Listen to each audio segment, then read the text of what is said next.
Hello there guys, welcome back to Younes Talks Football, welcome back to a brand new video. I hope all of you are doing well today. It's a shame I have to come and do a preview for the same game twice, where I think we know how this one's going to end. Although, I know a lot of people are waiting for a similar performance, maybe even a similar result to the first game that we played at the Bridge against Man City a few days ago where we lost 1-0.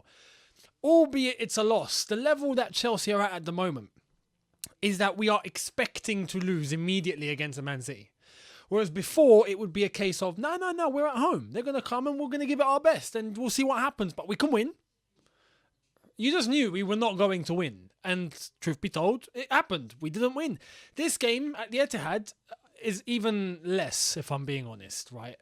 That game, there were a couple of positives to take from it. I mentioned it in my review in terms of some of the young lads that actually showed what they can do. And the overall moments in the games where we had a couple of chances, we actually managed to break through. Albeit there were some negatives, but you have to mention the positives. So that was a good thing, I guess. But the result is the result. We still lost 1-0. Now, some people will say, I will take that if it means that we're going to grow and we're going to get somewhere and we're going to move in the right direction. Absolutely, I now hear that. One of the bad things at the moment is that there's an injury crisis. There is a full-blown injury crisis right now. Is the team still good enough to be able to get something, though? I believe it should be. We have our doubts on many of these players and whether they actually are in it properly, deep down. Do they care? Are they invested emotionally, mentally? Are they there? Or are they just kicking the ball out for a paycheck? You never know. Potter has received his fair share of criticism. I've been one of those people, for sure. Do I think he's the right man? In the long run, I don't think so. Some people that actually reckon he should get time do share the same sentiment, though, and go, no, you know what? But still, even if it means he's going to start the process, even if we don't finish it with him, we have to start it with him and allow him to build the foundation. And then we can get someone else in that will take the team to the next level in terms of winning. I hear that, especially when you're talking about the options available out there. It's not very much, so I hear that. But it does mean that there's going to be some suffering, doesn't it? Now, one solution that I've mentioned on the back of that Man City loss at the Bridge was that Graham Potter needs, if he wants to salvage something, not just in terms of on the pitch, in terms of a performance, but in terms of the fan base to understand what he's trying to do, is to turn to the young players.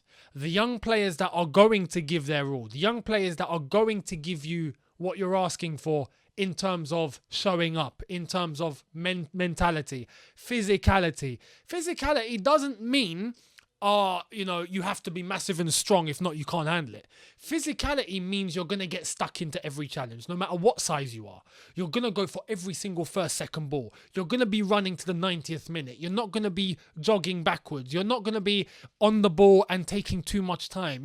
That's all physicality. Physicality means you're everywhere and anywhere with the full energy and potential that your body has. The maximum ability and capacity that your body has, you're going to use it.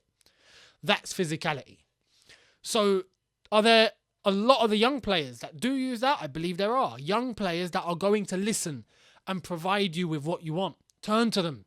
Turn to them now. This season is a write-off, it seems, but we are 10th. We're 10th. Are we going to get through tomorrow? 99%, not even 99, 99.99999%. We're not going to make it. So we might as well take it as an opportunity. Now, some people are going to say, hey, Younes, but that's defeatist. We might get a result at the Etihad. Really? Because guess what? Manchester City are not playing the kids tomorrow, apparently. Pep Guardiola's going to turn to some of his other players, yes, but he's not going to play kids, right? The only kid you're probably going to see is Rico Lewis. Apart from that, it's going to be Alvarez coming in for Haaland, for example. It's going to be Mahrez starting instead of starting on the bench. It's going to be Grealish starting instead of starting from the bench. It's going to be Calvin Phillips in midfield instead of Gundogan, for example. It's still a good stacked team that we're going to be playing against top-tier footballers, right? What do we have right now? I'll tell you what, we've got a bunch of injuries, and we've got, well, you know what? This is where I think there's one positive to take in terms of the situation we're in, is to throw the young lads that we have a few experienced lads that I can see are playing well, right, and should be used. And there's a couple of new signings. So we're going to get to that. But in terms of team news, I don't need to give you Chelsea team news. You all know it. We've got about 5 million players out. Chelsea are going to be asking for open trials at Stamford Bridge. If you can play football, please attend. Because we're in need of players. I might as well show up too. I might as well just rock up to the Etihad tomorrow and just make myself available for free. I mean, at this point, we need players. But jokes aside, we've got a full team out. Mendy is the latest one added to the list because he has had an operation, I believe, on his index finger, if I'm not mistaken. So he's going to be out for a while, which means Kepa is going to be available. Slonina, I'm not sure if he's available or not. I know he trained, so I'm guessing he's available. But is he going to play? I don't think so because we've got Kepa. There's no need to rest a goalkeeper. Do you know what I mean? So Kepa, I think, plays tomorrow. I'll get to the lineup very shortly, though. Aside from Mendy, Mount is still out. Sterling is out. Pulisic is out. A lot of these lads, like Mount, for example, should be back for the Fulham game, I reckon. Sterling should be back before Liverpool, so he might miss Fulham. He might miss Crystal Palace. And Pulisic, there's still no news on Pulisic. Hopefully it's not that bad, but you never know. And the rest are the rest. We all know the usual culprits: Fofana, Kante, Reece James. The list goes on. I'm missing players here because there's way too many. So there's that to think about. Manchester City, as I've already mentioned, haven't really got any concerns. Their concern is if they're going to play Haaland or Alvarez up front. That's one hell of a concern to have. I'd love to have that concern right now. Anyway, let's get to the starting 11. Let's get to what I would do. Graham Potter's been talking, and he's been talking about injuries. He's been talking about a lot of things that people would turn to and go, yo, you're just making excuses. Some of them are valid excuses, let's be honest. Like an injury crisis, you can't help that. Any manager in the world, any coach, if it's an injury crisis, it's an injury crisis. One thing we need to sort out is the flipping medical team at Stamford Bridge. And I see a lot of people screaming for Eva Carneiro. I see a lot of that. I can't help but remember what she actually put the club through, though, at that time. Now, some people are going to say she was right. Some people are going to say that she was wrong. The best thing to do is not to go back. She's one hell of a doctor. I'll be honest. In terms of the job, beautiful. Maybe now it's a new ownership. Maybe. She even came on Twitter and made it clear that she would be happy to come back to Chelsea if the opportunity presented itself. But she's not the only valid doctor in the world, let's be honest. We can go elsewhere. So I see a lot of people going to Eva just because they know about Eva and that's it. But look, at that time, we needed, in terms of the whole Eva Carneiro, Jose Mourinho thing, we still don't truly know what went down in terms of detail. There's rumours, there's words, there's this, that and the other. Truth is, she took Jose and the club to court. Even Chelsea Football Club to court, and they settled. So, it is what it is. Who won? No one won. They settled. Anyway, we'll see what happens in terms of that medical department, but it needs fixing urgently. We need to get invalid doctors. Now, there was news yesterday. Obviously, we spoke about Gianluca Vialli and his passing in yesterday's video. But there was news that Chelsea have turned to a private medical firm that celebrities use in order to come in and oversee the medical department at Chelsea, at least for now. And immediately, apparently, there were injuries and concerns that they realised off the bat that they couldn't do anything about. One being example, Pulisic, Sterling was coming straight away and realised there are things wrong, then players got injured, so they couldn't do anything. So hopefully they do a good job. Hopefully they oversee things for now and they can get things in order because medically we are a mess. I don't know if it's just that or if someone's cursed us. Maybe someone's cursed us. Maybe there's some sort of voodoo somewhere to Chelsea Football Club. Who knows? Anyway, let's get into the starting 11 and what I would do considering all the circumstances. Potter really needs to make a statement tomorrow, whether it's about the team that he selects and why, or about getting a result and making sure we actually get one. Because truth is, we can't keep losing. We can't. It's going to get to a red line, and at that point, it gets sticky. That's just the reality of life. You can't just keep losing. You need to show something, right? You can't bat a dead horse. So let's get into the starting 11. This is what I would do if I was Graham Potter. Let's get cracking. So, in goal, let's go. Without question, it's going to be Kepa. For sure, as I've already mentioned, he's available. He's going to be the one that we pick. Now, look, this was made evident in the game against Man City at the Bridge for good portions. There were portions, though, where fair play to Aspie, right, in terms of going forward. As I've said, mentally, his experience, he knows what a right-back is. He's a quality right-back. Aspie's a fantastic right-back. In terms of the role, in terms of knowing what to do, class. His legs can't keep up anymore. That's the only problem. He can't ask his legs to work again. It's the reality of life, right? He's gotten slower. That's it. And he's starting to huff and puff a little bit more. That's it. So yes, you can rely on him for 20 minutes.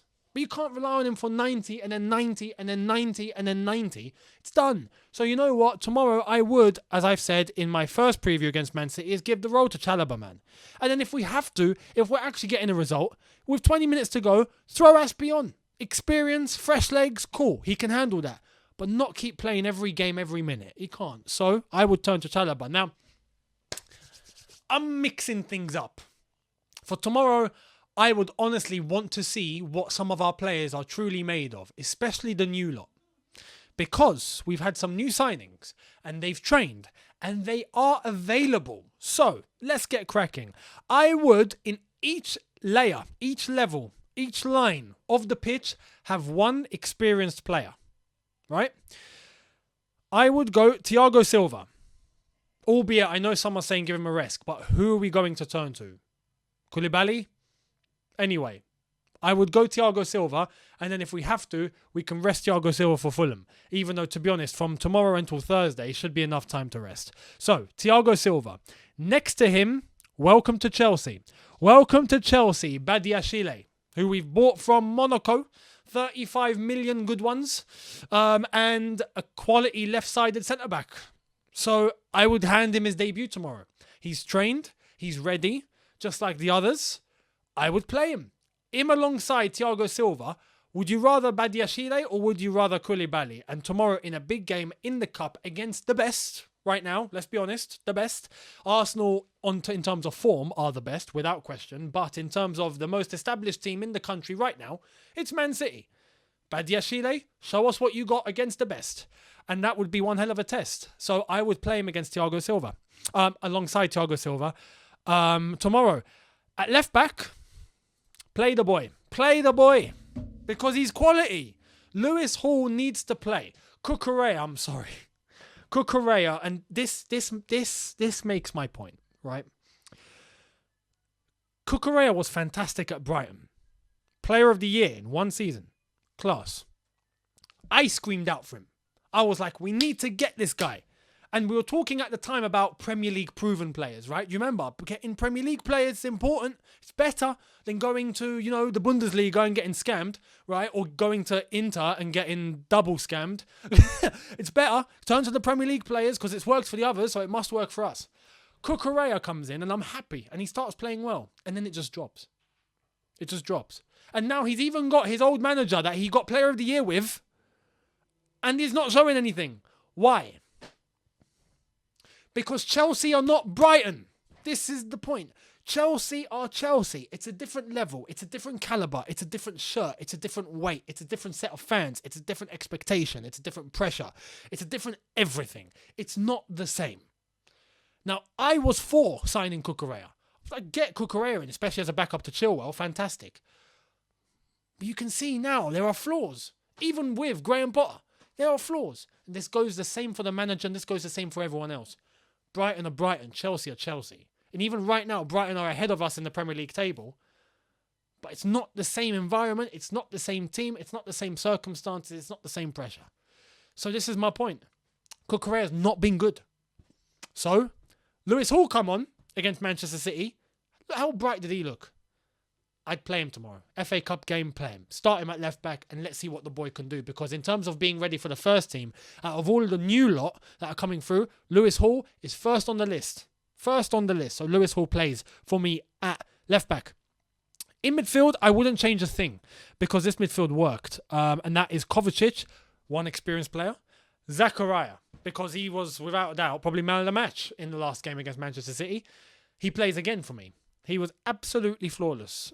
Beautiful. Obviously, there were a couple of errors here and there, which is normal. It happens. But overall, 90 minutes, he was class. And he brought a new balance. He brought a new momentum. He brought a new intensity in terms of being able to get into space, deal with the ball in tight spaces, pressure from 2-3 players. He got himself out of that situation multiple times. He manages to go forward a little bit, pick out a couple of players. When he's defending, he's a class... Well, I say a class DM. He was a class DM for that one game against Man City. I don't want people getting carried away here. We have to have a little bit of realism. Yes, he had a blinding game against Man City the last game. That doesn't mean he is now Michael Essien. People need to calm down. It's very easy for people to get carried away negatively, but it's very easy for people to get carried away positively as well. And many people look at a player and go, oh, he's absolutely pants. He's rubbish. He doesn't know what he's doing because of one game, right? And then ultimately, someone has a blinding game. Oh, we need to sign him. I'm seeing people automatically, oh, no, trigger his release clause. Pay. Because he had one good game. Come on. Like, no. The problem at Chelsea isn't having a good game. The problem at Chelsea is all of these players having consistent good games. How many times have we spoken about consistency? It's non-existent at this football club. That's the problem. So let's wait and see how Zakaria plays in the next game and the game after and the game after. And if he gets a string of games where he's now showing the exact same level that he did in the last game against City, at that point, we've got something to talk about in terms of buying him permanently. Because if not, you're going to end up with another Bakayoko. We don't want this. So, Zakaria, for me, deserves to play again. And he was bright. So, honestly, I'd give him another chance. I wouldn't destroy that midfield. It worked. Tactically, in that game against City, the last one, it worked. Because City kept going to the flanks. Zakaria was a nuisance. Defensively, he was a nuisance. So, let's wait and see. That would be what I would do. Now, in terms of the rest, this is where I change things up. I change things up completely, right? I would go with, considering Sterling and Pulisic are now injured, I got Chukwuemeka in that role behind the striker because he looked brilliant. Chukwuemeka was class. And he was doing things that we've been asking from a midfielder for flipping ages. And he wasn't even playing in that role. He was playing a little bit more to the left because Pulisic got injured. Chukwuemeka was making advances into the middle, being able to link up, was looking forward constantly. No going backwards. He was constantly a threat. He took a shot, hit the post. From outside the box. He was trying to get the ball to the forwards. He's doing everything he needed to do. And for me, we've needed that for some time. And he said one thing in his interview that was beautiful. Please, Chukwuemeka, please tell that to Kai. Yeah? He's like, I'm young. I feel like I've got nothing to lose when I'm playing. Nothing to be feared of. There's nothing to fear of. There's nothing to be worried about. There's nothing to be scared about. I just enjoy playing. He's not scared. This is the thing. He's playing with zero fear because he's young. What a great mentality to have. He knows that he's young. He's got a lot to learn, so there's no pressure. It's fine. I'm going to go out there and show them what I can do. And if they don't like it, it's fine. I've got time to grow, but I'm going to do my best and I'm not going to be scared. Kai Havertz plays with a fear. Kai Havertz, it holds him back. How many times do you see him just take maybe a little bit too long on the ball, hesitates with his decision, goes backwards. Chukwuemeka didn't do that. Why can he do it and Havertz not? You know, Kai needs to get rid of this fear. I feel like he's holding himself back.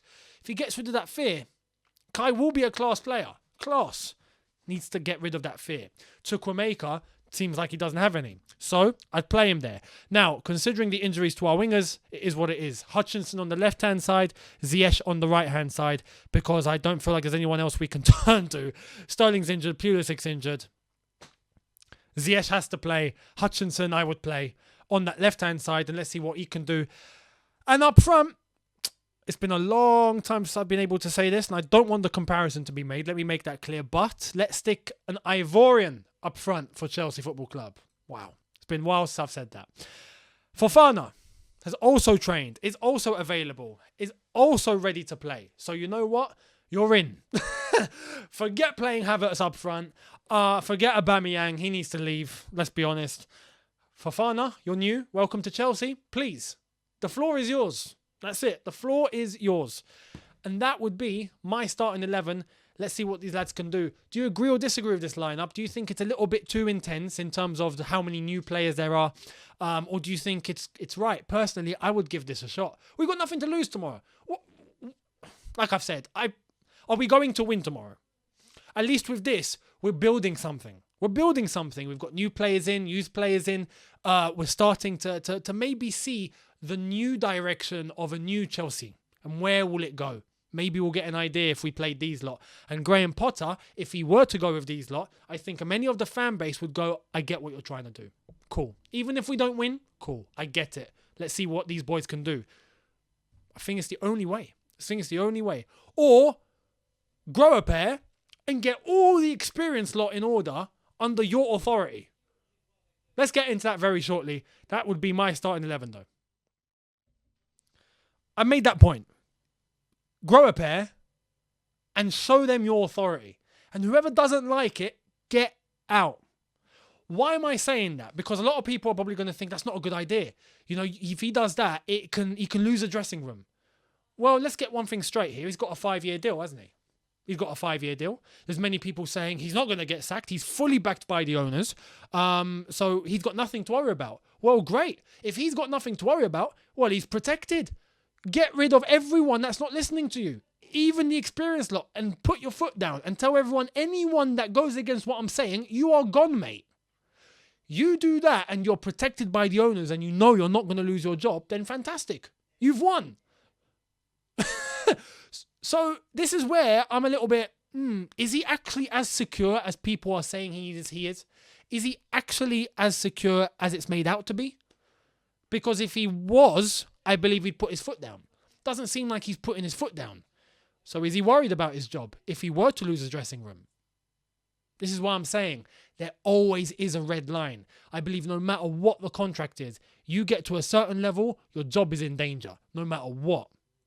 So that is why I think he's trying to take it a little easy. He's trying to be a little bit patient. He's trying to get into everyone's good books. And I don't think that takes you well in the long run. In the long run, no. Maybe it protects you in terms of your job very briefly, but you need results. If not, there's no process. So I say turn to the youth.